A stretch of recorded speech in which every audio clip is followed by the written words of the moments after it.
I'm Angela Martin and welcome to this Digicast. Now in this episode we'll be looking at the 3D Touch feature that was introduced with the iPhone 6s, 6s Plus, and now comes included with the iPhone 7 as well as the iPhone 7 Plus. Now this feature makes it possible for us to have a better interactive experience with the use of different force touch options, which gives us the ability to access certain actions within the apps from our device. These features include having certain app actions available directly from our home screen.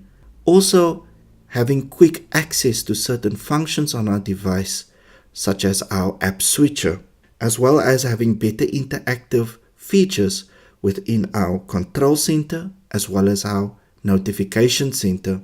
And then we will be able to use the peek and pop action within our notes, as well as our communication apps, and then utilizing our keyboard as a trackpad.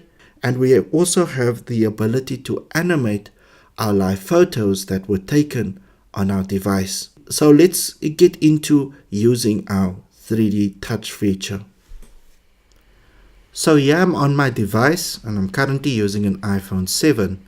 So before we go into our 3D Touch features, let's first look at the settings to activate as well as to change the setting within the 3D Touch. So to do that, I'll go into Settings, and within Settings, I'll go to General, and within my General, I'll go to Accessibility, and within my Accessibility, I can scroll down further and there I'll see there's my 3D Touch. So if I tap on 3D Touch, I can see I can deactivate it, or I can set a sensitivity. For now, I'll keep it on medium. And if I want to test it, I can tap and hold on the image below, which will then show me the full size of that image. So now I can see that this is the way I want my 3D Touch to be set up. I can of course change the settings if I need to, but for now I'll keep it under medium. And I'll just go back to my home screen by tapping on my home button. After we have now checked our settings and it's now all set up, I can test it by just tapping and holding on any app. I'll use my camera app for now. If I tap and hold on my camera app, it will then show me the action buttons available to me. So it's a quick access to do certain functions from my phone without even going into my app.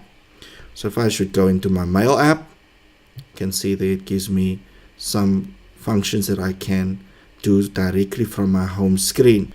Now keep in mind, I held it down by using a certain pressure amount on my screen, because the previous model iPhones, if I held it down under any pressure, it would have taken my device into edit mode.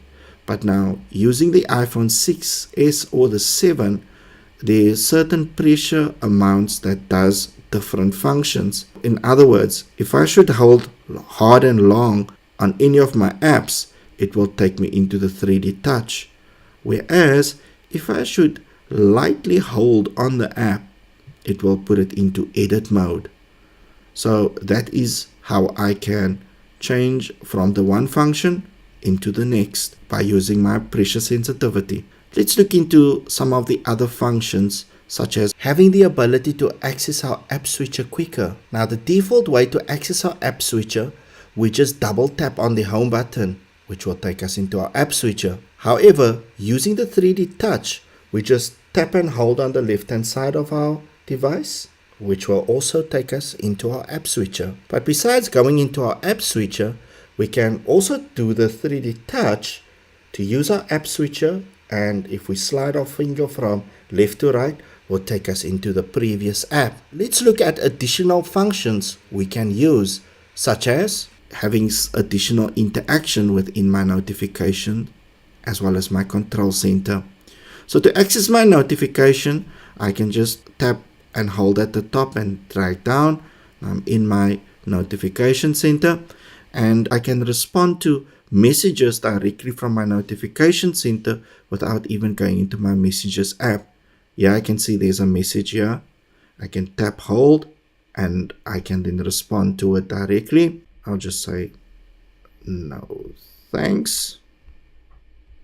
Now, if I don't want to respond to this message and I just want to close it down without even going into the Messages app, I just tap on the close button, and that will take me now back into my notification center. So then I can just close down my notifications. Now, when it comes to the control center, if I should swipe from the bottom up, within my control center, if I want to access additional features with my control center buttons, such as my flashlight, if I should tap and hold on my flashlight, it will give me additional features that I can use within my flashlight. Or I can set a timer directly from my notification center without even going into my timer app, and I can copy the results that is done within my calculator. So in other words, if I should go into my calculator app and I should say 2 divided by 3, then I can then go into my control center, tap and hold on my calculator, and I can copy that result and paste it into another location or into another app. The same that I've done with my camera on my home screen, the same I can do on my control center as well. If I tap and hold on my control center camera button, then it will give me the same options as well. So those are the features within my control center. So now let's get into a very cool feature, which is called Peek and Pop. Now, Peek and Pop makes it possible for you to read messages and still keep it as an unread message. So in other words, if I should go into my mail and I should tap on this email here, if I tap and hold on it, I can then see the correspondence between myself and the recipient on the different conversations.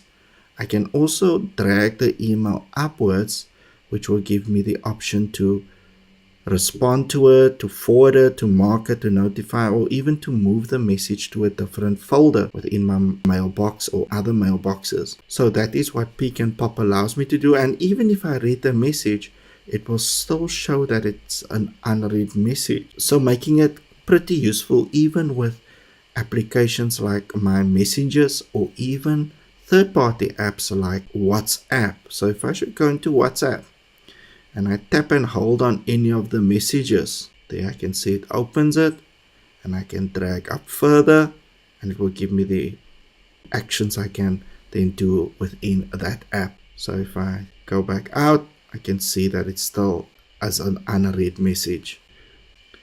Now, the other option that we have, seen that we are busy with our communication apps, I'm just going to go back to that email. I'm going to use the Peek and Pop, and here I'll click on reply. Now I can reply to that email by just tapping away on my keyboard, or I can even use my keyboard as a trackpad. By tapping and holding on the keyboard, I can drag my mouse pointer to any position in my mail. I'll just cancel. So wherever my keyboard appears, I can also use my keyboard as a trackpad.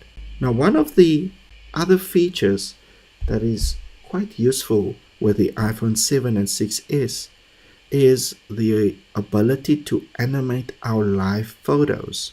So if I should go into my Photos app and I go into my camera roll, now within my camera roll, I have to use a live photo. So if I tap on this photo here of my two colleagues doing a training session at the school, if I should tap and hold on that image, it will then show the quick animation of that image. Keep in mind, this can only be done on a live photo with our 3D touch function. So I hope that you enjoyed this Digicast with me, Angela Martin, and as always, hope you have a fantastic day and goodbye.